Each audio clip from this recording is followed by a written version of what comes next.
दरअसल भारतीय coast guard ने 2 बांग्लादेशी फिशिंग बोट्स को पकड़ा है।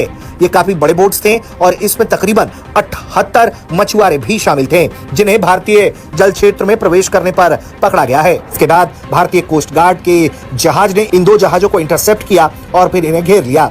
भारत में आओगे कोई ना कोई पकड़ के तुम्हें ना अपने घर में लगा देगा बर्तन मांजने के लिए, क्योंकि बांग्लादेशी भारत में यही काम करते हैं, तो रिक्शा चलाते हैं, बर्तन मांजते हैं। और बर्तन मांजना कोई गलत काम नहीं है, कोई काम छोटा नहीं होता, लेकिन तुम चोरी से आए हो, ठीक है, तुमसे फ्री में मंजवाएंगे बेटा, तुम आ जाओ इधर।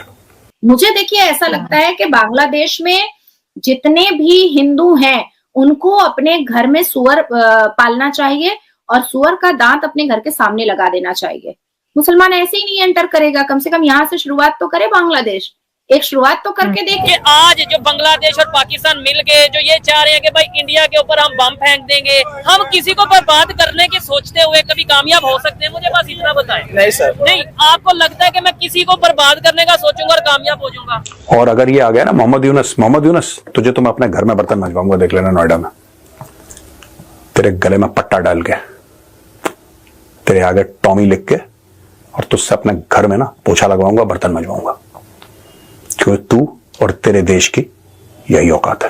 वहां पर बहुत जमाने से प्लानिंग चल रही थी, लेकिन अब शुरुआत डायरेक्ट कर दिया जाता कि भाई हम आए आपको जिहादी आतंकवादी हरकत करने के लिए, तो वो तो पॉसिबल नहीं था। तो वो एक स्टूडेंट प्रोटेस्ट का एक शक्ल दिया गया, पर इंटरनल तो वो आतंकवाद के ही लोग थे, वो तो जमाते इस्लामी के ही लोग थे, वो तो हिज़्बुत तहरीक के ही लोग। दोनों ही बांग्लादेश में रजिस्टर्ड हैं और लैला 2 में 41 और मेघना 5 में 37 मछुआरे मौजूद थे। इन दोनों ही जहाज को अपनी गिरफ्त में लेकर जांच पड़ताल की गई और इसके बाद इन लोगों पर भारतीय क्षेत्र में घुसपैठ करने की धाराओं में मुकदमा दर्ज किया गया है। एक शुरुआत तो करके देखे, हर एक हिंदू के घर के सामने उनके दरवाजे पर एक सुअर बंधा होना चाहिए। That's it। उसके बाद देखते हैं लेकिन अब अगर हम क्योंकि बांग्लादेश की बात करें, आखिरी सवाल है, बहुत इंपॉर्टेंट भी है कि ये एक सियासी मुद्दा था बांग्लादेश में, जो कि स्टूडेंट की तरफ से जो वो कहते तब्दीली का नाम, क्योंकि बांग्लादेश सिर्फ प्रोटेस्ट ही कर सकते हैं, अभी तक हमने यही देखा, कोई डेवलपमेंट तो इन्होंने अभी तक की नहीं है प्रोटेस्ट के अलावा। तो एक सियासी जो एक इख्तलाफात था स्टूडेंट का शेख हसीना के साथ, वो हिंदू मुस्लिम में कैसे कन्वर्ट हो गया, क्योंकि अब पॉलिटिक्स तो बहुत पीछे रहेगी और बांग्लादेश के अंदर जो हो रहा है वो हिंदू मुस्लिम हो रहा है, जो कि नहीं होना चाहिए। ह्यूमैनिटी फर्स्ट होनी चाहिए, इंसानियत पहले होनी चाहिए। रिलीजन, मैं अक्सर बात करती हूँ कि रिलीजन या धर्म अपना अपना होना चाहिए। तो ये क्या आपको लगता है, क्या इसके पीछे भी कोई बहुत ज्यादा डीप प्लानिंग की गई कि हम इस तरह करेंगे, पहले सियासी मुद्दा और फिर रिलीजियस?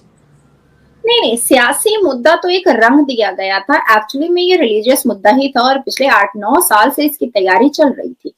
आप सोचिए कि मैं अभी कोलकाता में बैठी हुई हूँ, पश्चिम बंगाल में पिछले 12 साल से बांग्लादेशी घुसपैठियों को घुसाने की साजिश चल रही है। और मैं 12 भी नहीं कहूंगी, क्योंकि ये वही ममता बनर्जी हैं जिन्होंने पार्लियामेंट में स्पीकर के मुंह पर पेपर फेंका था कि लेफ्टिनेंट की सरकार ने, ज्योति बासु और बुद्धदेव भट्टाचार्य की सरकार ने जानबूझ करके बांग्लादेशी घुसपैठियों को पॉकेट वोट के लिए बुला करके रखा हुआ है, और जैसे ही उनको चस्का लगा फिक्स्ड पॉकेट वोट का, वो बांग्लादेशी घुसपैठियों को बैठा करके रखी है, लेकिन अब दीदी डर रही है। तो उसी तरीके से वहां पर बहुत जमाने से प्लानिंग चल रही थी, लेकिन अब शुरुआत डायरेक्ट कर दिया जाता कि भाई हम आए आपको जिहादी आतंकवादी हरकत करने के लिए, तो वो तो पॉसिबल नहीं था। तो वो एक स्टूडेंट प्रोटेस्ट का एक शक्ल दिया गया, पर इंटरनल तो वो आतंकवाद के ही लोग थे, वो तो जमाते इस्लामी के ही लोग थे, वो तो हिज़्बुत तहरीक के ही लोग थे। लेकिन सवाल मेरा ये है कि आज जो बांग्लादेश और पाकिस्तान मिल गए जो ये चाह रहे हैं कि भाई इंडिया के ऊपर हम बम फेंक देंगे, हम किसी को बर्बाद करने की सोचते हुए कभी कामयाब हो सकते हैं? मुझे बस इतना बताएं। नहीं सर, नहीं, आपको लगता है कि मैं किसी को बर्बाद करने का सोचूंगा और कामयाब हो जाऊंगा? सर ये आपकी सोच गलत है। अगर किसी के लिए खड्डा खोदेंगे ना, वो सबसे पहले आपको सामने आएगा। बिल्कुल ऐसे ही, और जो हुआ भी है हमारे साथ, हुआ भी ऐसे ही है। ठीक है, अगर हम किसी के लिए करेंगे ना कुछ भी नुकसान, वो सबसे पहले हमारे ऊपर आएगा। वो सबसे पहले हमारे ऊपर आएगा। मुझे बताएं, हम किसी को बर्बाद करने का सोचें कि भाई मैं ऐसा करता हूँ कि मैं इंडिया को बर्बाद कर दूंगा, हम मुसलमान हैं, मुसलमानों में पावर बहुत है, अब तो बांग्लादेश भी हमारे साथ मिल गया है, तो हम इंडिया को जो तबाह कर दें, खत्म कर दें, ऐसे क्या ये हमारे लिए फायदेमंद है? मिलेगा क्या? हाँ, मिलेगा क्या? पहले नंबर पे हम कर पाएंगे, मेन हमें मिलेगा क्या? हम तबाह कर देते हैं, हम उधर जाकर एशिया में मिलेगी। हाँ, बताएं। और उन्होंने दूसरे नंबर पे उधर एक्शन नहीं आएगा? क्या हमारा नुकसान नहीं होगा? आप क्या कहना चाहेंगे? सर हमें ये तो सोच रखनी नहीं चाहिए ना, सारे इंसान हैं, हम ठीक किसी है। को तबाह क्यों करेंगे? ठीक है, हम उस वक्त किसी को तबाह करेंगे जो हमारे मुल्क को नुकसान पहुंचा रहा होगा। ठीक है, बिल्कुल। हमें नुकसान पहुंचा, हमारे घर को तबाह करेगा। एक मिनट सर, एक मिनट, इन्हें बोलने दे। फजूल में हमें सारे हमसाया मुल्कों के साथ भी सुलह से रहना दुश्मनी नहीं करनी चाहिए, चाहिए। मोहब्बत से रहना चाहिए। वो भी इंसान है, ठीक है। अगर वो ताकतवर हुए तो अपने बलबूते पे ताकतवर हुए। हाँ, हमें और हसद हम या अगर- जलना नहीं चाहिए, हम अगर सीखना चाहिए। बर्बाद हो रहे हैं ना तो हम हाँ। अपनी वजह से बर्बाद हो रहे हैं। ओए होए। बांग्लादेश की हालत आज खुद ही खराब हो चुकी है। उनके बैंक्स के अंदर लार्ज स्केल विड्रॉल हो जाए तो नेशंस बैंकरप्ट हो जाएगा। उनकी टेक्सटाइल मिल्स बंद हो रही है। जो बांग्लादेश की सबसे बड़ी कंपनी है, बांग्लादेश एक्सपोर्ट इंपोर्ट कॉर्पोरेशन, वो तो सारी एजेंट्स, वो सारी कंपनीज को बेच रहा है, सारी लॉस मेकिंग एजेंसीज को। वहां पे कम से कम बहुत around 10,000 factories have closed down due to the power shortage. और ये जो हुआ है इससे डायरेक्ट फायदा तो इंडिया को हुआ है। बस एक और एक चीज है कि टेक्सटाइल एक्सपोर्ट्स जो इंडिया से है वो बढ़ जाएंगे।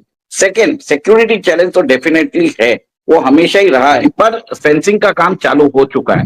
और मेरा ये मानना है कि फेंसिंग का काम जैसे ही चालू होगा उसी हिसाब से सर्वेलेंस बढ़ेगा और हम इन्फिल्ट्रेशन जो भी बांग्लादेश है या इलीगल इमिग्रेंट जो आ रहे हैं उधर से, उनको हम रोक पाएंगे। और एक और एक चीज आरजू जी, पाकिस्तान बांग्लादेश को सीखना चाहिए पाकिस्तान से कैसे लोगों को बेवकूफ बना सकते हैं, प्यार से, मीठी चूरी से। बांग्लादेश जो कर रहा है सीधे आपके खंजर मार रहा है आपके सीने पे। पाकिस्तान को समझना, उनको पाकिस्तान से समझना चाहिए कि कैसे पाकिस्तान अमेरिका को से भी पैसे ले लेता है, चीन से भी पैसे ले लेता है, सऊदी अरेबिया से भी ले लेता है, गल्फ कंट्री से भी ले लेता है और लौटाता नहीं है। तो फिर भी ये सब जो डिप्लोमेसी है बांग्लादेश के अंदर नहीं है। तो मेरे हिसाब से पाकिस्तान तो जो है मीठी चूरी है और ये जो है डायरेक्ट आपके सीने में खंजर घोंप रहे हैं। इनफैक्ट आज की डेट में इंडियन मीडिया बोल रही है, इंडियंस के अंदर ये लग रहा है कि बांग्लादेश से ज्यादा एहसान फरामोश कोई नहीं है। 17,000 Indian troops died for the liberation of Bangladesh. उसके बावजूद भी वहां पे हिंदूज के ऊपर जो अट्रॉसिटीज कर रहे हैं, स्वामी चिन्मय दास को उन्होंने अरेस्ट कर लिया, उनके जो वकील हैं उनको भी मार दिया गया।